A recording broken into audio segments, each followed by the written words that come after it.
Okay, Red Skull from the Marvel United game from CMON. This is what he looks like on the card. So we're going to give him a go. We're going to use Army Painters, Speed Painters for most of this stuff.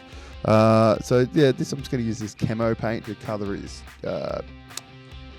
jacket, which is, as it goes, a pretty big aspect. This is pretty good stuff. A lot of the times I find some of the colours you've got to give them a dry brush afterwards. This one, pretty good, dries pretty well. Now we're going to move on to like a dark blue. It's almost like a black blue.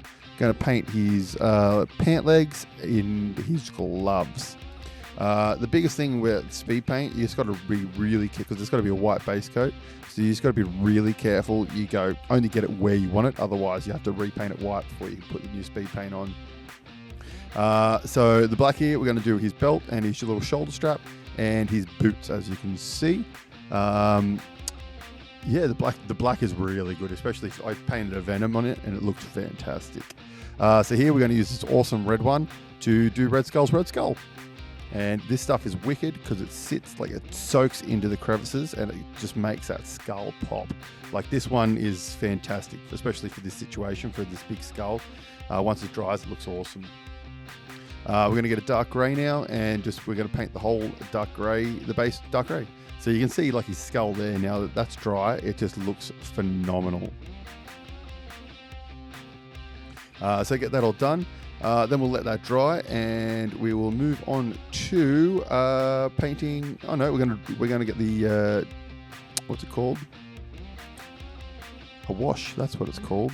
We're gonna wash his the base. So the wash is made from black ink, matte medium, water, and dishwashing liquid. So I just smother the base in that and then just let it dry.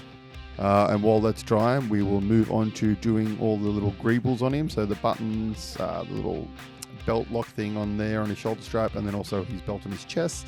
On his belly, not on his chest. And then he's also got like little buttons around his legs and on his arms as well. So we'll go around and we'll do all those as well. And you might have to, gold sometimes can be a bit fickly, so you might have to do a couple of coats. It's usually pretty good over darker colours. But you might have to do a couple of coats just to make sure you get it done. Then we'll move up to his face and we'll sit there and go shit whilst we're painting this, hoping that we do not ruin the red. Otherwise we will have to repaint the whole thing and redo it all. So we do his eyes and his teeth, and I don't put any pupils or anything on this one because it looks better when it's just white for me for this specific case. Then we're going to grab like a white grey. So it's pretty much I diluted the colour we used originally on the base down with a whole heap of white and just dry brush the shit out of this just to make everything pop and give it all that texture. And there's a couple of little cables there where I come back with and get a little brown on them and make them pop. And then some really cheap black crappy paint to do the black rim. Got to do the black rims black. Couple of coats of this because the paint was very shit paint. And once that's done, give it a clear coat, and there my main man is all done. Very happy with him. Thanks for watching.